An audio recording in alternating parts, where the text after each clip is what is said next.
புரட்சி தலைவர் எம்ஜிஆர் அவர்களை பற்றி துக்ளக் ஆசிரியர் சோ அவர்கள் கூறியதை தற்போது காண்போம். அரசியலை தவிர்த்து பார்த்தால் கூட எம்ஜிஆர் அவர்களுக்கு இருக்கும் பாப்புலாரிட்டி இந்தியாவிலேயே வேறு எந்த திரைப்பட நடிகர்களுக்கும் இருக்க முடியாது. திரையுலகில் எம்ஜிஆர் அவர்களோடு எனக்கு ஏற்பட்ட அனுபவங்கள் பல. அவற்றில் ஒரு சிலவற்றை பற்றி மட்டும் எழுதுகிறேன். துக்ளக் பத்திரிகை ஆரம்பிப்பதற்கு ஓரிரு வருடங்களுக்கு முன்னால் ஜெய்ப்பூரில் அடிமை பெண் படப்பிடிப்பு நடந்து கொண்டிருந்தது. பல நடிகர்கள், டெக்னீஷியன்கள் சுமார் 15 நாட்கள் அங்கே தங்கியிருந்தோம்.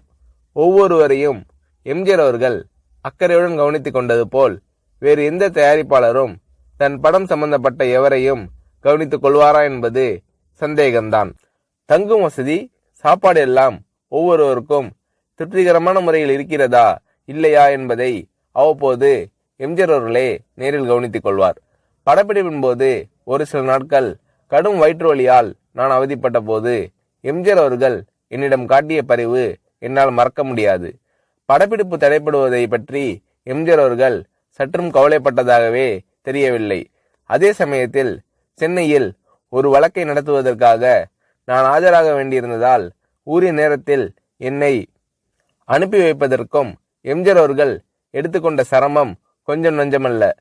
எனக்கு வயிற்று வலி குணமான பிறகு கூட என்னை படப்பிடிப்பிற்கு அழைக்காமல் என் நண்பர்களை அழைத்து உண்மையிலேயே அவருக்கு குணமாகிவிட்டதா, இல்லை ஷூட்டிங் தாமதமாகிறது என்ற காரணத்திற்காக குணமாகிவிட்டது என்று கூறுகிறாரா என்று விசாரித்து கொண்டார் எம்ஜிஆர் அவர்கள். அவருடைய டாக்டரை அனுப்பி நான் பரிபூர்ண குணமடைந்து விட்டேன் என்று அவர் சர்டிபிகேட் கொடுத்த பிறகுதான் சம்பந்தப்பட்ட காட்சிகளை எடுக்க ஆரம்பித்தார் எம்ஜிஆர் அவர்கள். என் விஷயத்தில் மட்டும் இப்படி என்பதில்லை. எல்லா நடிகர்களுக்கும் டெக்னீஷியன்களுக்கும் ராஜ உபசாரம்தான். ஜெய்ப்பூரில் அடிமை பெண் படப்பிடிப்பு நடந்து கொண்டிருக்கும் போதுதான் அவருடைய 100வது படமான ஒளிவிளக்கு தமிழகத்தில் ரிலீஸ் ஆகிறது. நீங்கள் சென்னையில் இருந்தால் பெரிய விழாவாக நடத்திருக்கலாமே என்று நான் எம்ஜிஆர் அவர்களிடம் கேட்டேன்.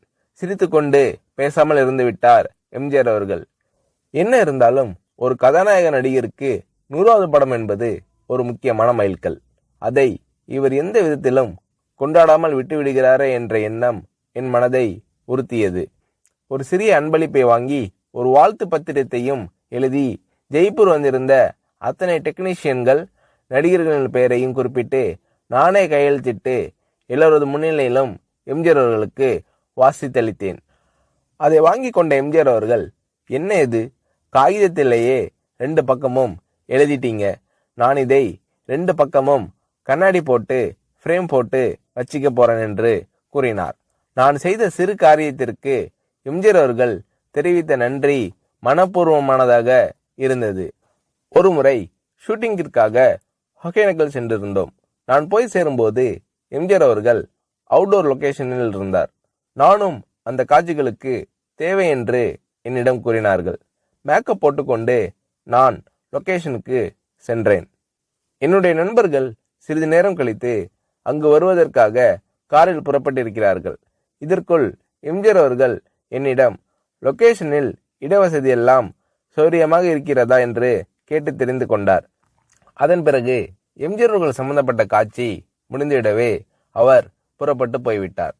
அவர் போகும் வழியில் என்னுடைய நண்பர்கள் காரில் எதிரே வந்து கொண்டிருந்திருக்கிறார்கள். அடையாளம் புரிந்து கொள்வாரா மாட்டாரா என்ற நினைப்பில் அவர்கள் எம்ஜிஆர் அவர்களை பார்த்தும் கூட பேசாமல் வண்டியை ஓட்டி கொண்டு வந்திருக்கிறார்கள். வண்டி அவர்களை கடந்து சில அடிகள் சென்ற பிறகு எம்ஜிஆர் அவர்கள் தனது வண்டியை நிறுத்த சொல்லி அவர்களுக்கு செய்கை காட்டி நிறுத்தி தன் வண்டியை பின்னோக்கி ஓட்ட செய்து இறங்கி வந்து எனது நண்பர்களை அழைத்திருக்கிறார். நீங்கள் எல்லாம் சோவின் நண்பர்கள் தானே, இடவசதி எப்படி இருக்கிறது, உங்களுக்கு போதுமா? சோவிடம் கேட்டால் அவர் எல்லாம் சரியாக இருக்கிறது என்று கூறி மழுப்பி விடுகிறார். ஏதாவது குறை இருந்தால் நீங்கள் சொல்லுங்கள் என்றெல்லாம் விசாரித்துவிட்டு அதன் பிறகுதான் மீண்டும் தன் வண்டியில் ஏறி புறப்பட்டு சென்றுள்ளார் எம்ஜிஆர் அவர்கள். மிக சாதாரண விஷயம் போல் தோன்றலாம், ஆனால் அந்த மாதிரி கேட்டிருக்க வேண்டிய அவசியமே எம்ஜிஆர் அவர்களுக்கு இல்லை. முகங்களை ஞாபகம் வைத்துக் கொள்வதில் எம்ஜிஆர் அவர்கள் வல்லவர். அதற்கு இன்னொரு உதாரணம்.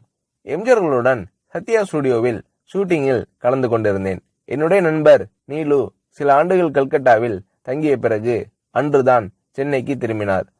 என்னை பார்க்க சத்யா ஸ்டுடியோவிற்கு வந்தார். நான் அவரை எம்ஜிஆர் அவர்களுக்கு அறிமுகப்படுத்தி வைத்தேன்.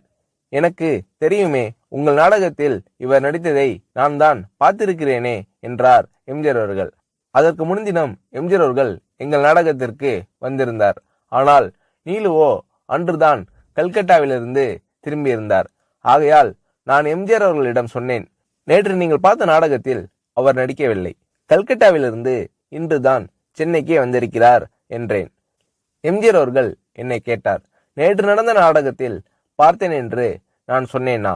3 ஆண்டுகளுக்கு முன்னால் திருவல்லிக்கேணியில் என்கேடி கலா மண்டபத்தில் மனமொரு குரங்கு நாடகத்தில் ஒரு அடங்கா பிடாரி மகனின் தந்தையாக அரிசி வியாபாரியாக நடித்தவர் இவர்தானே, அதைதான் நான் சொன்னேன் என்றார் எம்ஜிஆர் அவர்கள்.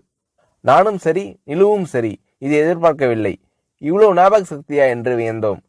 சினிமா நாடகங்கள், பொது நிகழ்ச்சிகள் என்று பல இடங்களில் பலரை சந்திக்கும் இந்த மனிதருக்கு இவ்வளவு கரெக்டா ஒரு முகத்தை ஞாபகத்தில் வைத்துக் கொள்ள முடிகிறதா என்று ஆச்சரியப்பட்டு போனோம். திரையுலகில் எம்ஜிஆர் அவர்களிடம் நான் கண்ட வேறொரு சிறப்பு, சினிமா டெக்னிக்குகளை அவர் கரைத்து குடித்திருந்த விதம். ஒரு நல்ல டைரக்டருக்கு வேண்டிய எல்லா தகுதிகளும் உடையவர் எம்ஜிஆர் அவர்கள் என்பதில் சந்தேகமே வேண்டாம்.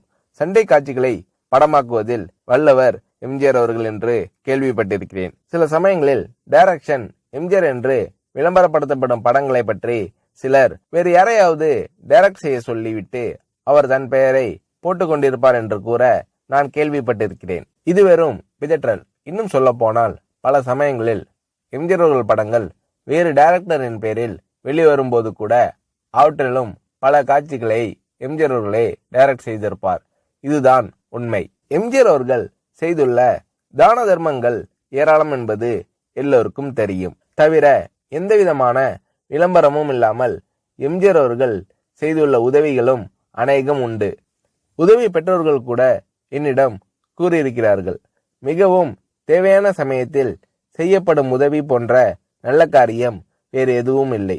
இந்த மாதிரி நல்ல காரியங்களை எம்ஜிஆர் அவர்கள் செய்திருக்கிறார் என்பது மறுக்க முடியாத உண்மை. ஒரு நடிகர் ஒரு முறை என்னிடம் கூறினார், வீட்டுல ஒல வச்சுட்டு சோறு பொங்குற நம்பிக்கையோட ஒருத்தர் வீட்டுல போய் நிக்க முடியும்னா அது எம்ஜிஆர் தான், வேறு யாரும் கிடையாது. இந்த மாதிரி மனப்பூர்வமான சர்டிபிகேட் வேறு எத்தனை பேருக்கு கிடைக்கும் என்று புரட்சி தலைவர் எம்ஜிஆர் அவர்களை பற்றி சோ அவர்கள் கூறுகிறார்.